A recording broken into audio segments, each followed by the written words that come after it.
Hello students, welcome to all of you. Our today's topic is poem When You Are Old, and this poem is composed by W.V. Yeats. Before proceeding the poem, let us know about the poet.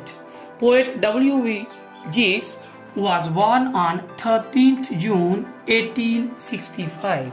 He was born in Dublin, and Dublin is in Irish country, that is Ireland. Dublin कहाँ पड़ता है? Ireland में पड़ता है, ठीक है। He won the Nobel Prize in 1923. 1923 में इनको नोबेल प्राइज भी दिया गया। His main works में से द टावर एक बहुत खूबसूरत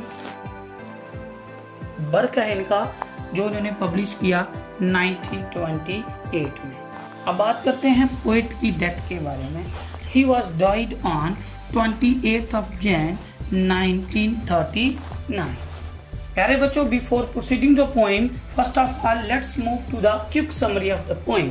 The poem is all about one-sided love story. Poem जो है वो वन साइडेड लव स्टोरी के साथ डील करती है। इस पोइम को लिया गया है, फेमस बुक है W.V. Yeats की the rose. The poem is taken from the famous book the rose, and this poem is addressed to Maud Gonne. and who is Maud Gonne?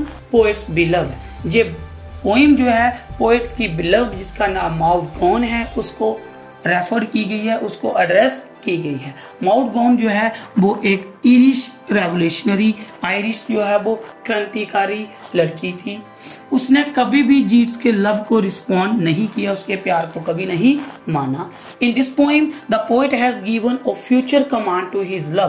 Poet ने अपने प्यार को फ्यूचर की command दी हुई है, और वो ये सोचता है कि एक दिन डेफिनेटली उसकी बिलव्ड जो है वो इस पोएम को पढ़ेगी। इस पोएम को पढ़ने के बाद उसकी प्रेमिका, जिसका नाम माउड गॉन है, वो डेफिनेटली अपने पुराने दिनों के बारे में, अपने यूथ डेज के बारे में सोचेगी। जब वो अपने यूथ के डेज के बारे में सोचेगी, तब उसको पता लगेगा कि there were so many people who loved her. बहुत सारे लोग थे जो उसको प्यार करते थे, and they all loved her physical beauty, और वो सारे के सारे लोग उसकी फिजिकल ब्यूटी के साथ प्यार करते थे। और जैसे ही वो बूढ़ी हुई, ओल्ड एज में आई, तो उन सभी लोगों ने उसको छोड़ दिया।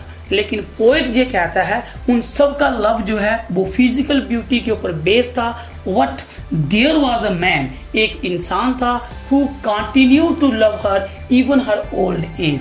पोएट बोलता है मैं वो इंसान हूँ जो तुम्हें बुढ़ापे में भी वैसा ही प्यार करता है। लेकिन पोएट ये भी कहता है कि उसका प्यार जो है वो एक्सटर्नल ब्यूटी के ऊपर बेस्ड नहीं था। मेरा प्यार जो है उसकी अंतर आत्मा के साथ था। जब इस पोइम को कोई पढ़ता है, पढ़ने के बाद ऐसे लगता है कि ये एक आध्यात्मिक पोइम भी है। Let's move to the word by word explanation of the poem. When you are old and grey and full of sleep and nodding by the fire, take down this book and slowly read and dream of the soft look your eyes had once and of their shadows deep. In this line, the poet is saying that when you are growing old, जब तुम क्या हो जाओगी? बूढ़ी हो जाओगी। And grey, तुम्हारे hair जो हैं वो एशन कलर के हो जाएंगे। एंड फुल ऑफ स्लीप, और तुम क्या हो जाओगी? वीक हो जाओगी।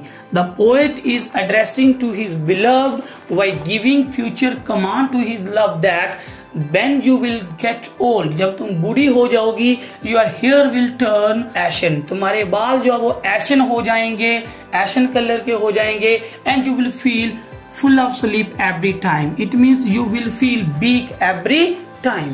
nodding by the fire, तब तुम किसके पास बैठोगी? आग के पास बैठोगे। nodding by the fire means sitting by the fire, तुम आग के पास बैठोगी। टेक डाउन दिस बुक, तब तुम ये वाली बुक लोगी। कौन सी बुक? द रोज। कौन सी बुक लोगे? द रोज बुक तुम लोगी। द रोज बुक कौन सी है? वही जिसमें ये पोइम्स जो है वो पब्लिश की गई है। तुम ये वाली बुक जो है वो लोगी। एंड स्लोली रीड, और धीरे धीरे तुम उस पोइम को पढ़ोगी, धीरे धीरे क्यों पढ़ेगी, क्योंकि she has gone old now. And dream of the soft look, और तुम किसके बारे में सोचोगी, the dream of the soft look मतलब when you will think about your past time, तुम किसके बारे में सोचोगी, अपनी पास्ट के टाइम के बारे में सोचोगी। And your eyes had once and of deep shadows, जब तुम अपनी जवानी के दिनों के बारे में सोचोगी तब तुम्हें याद आएगा, योर आईज, तुम्हारी आंखें, हैड डीप शैडोज, वो बहुत ज्यादा क्या थी, ब्यूटीफुल थी। The poet is saying to his beloved that when you will go old, your hair will turn ashen, you will feel weak all the time, then you will sit by the side of the fire, then you will take the book, the rose, and slowly you will read this book.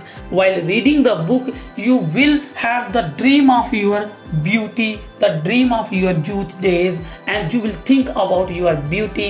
And there was a time when your eyes had beautiful shadows. Let's move to the stanza number 2.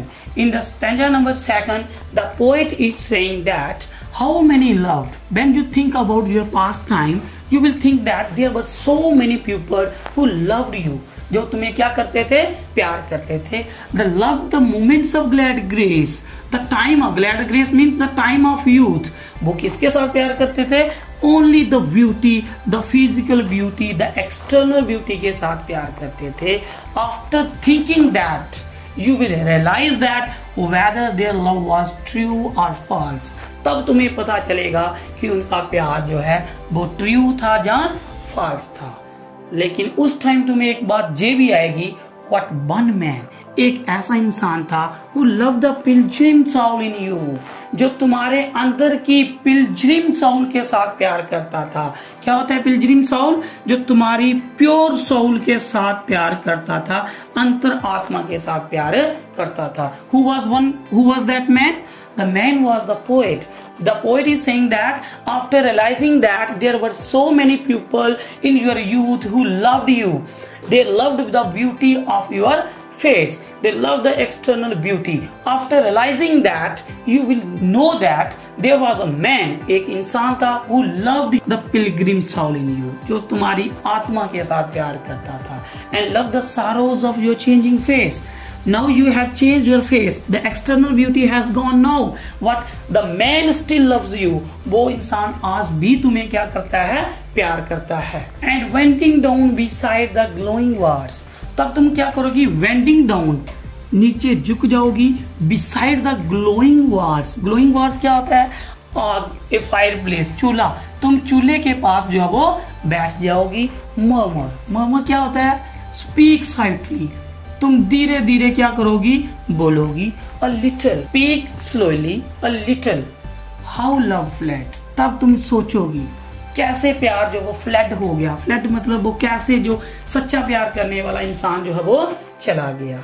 And place upon, और वो इंसान चला गया the mountains overhead, किसके ऊपर चला गया, आज वो इंसान जो है वो माउंटेन के ऊपर जो है वो चला गया, मतलब the person has died now.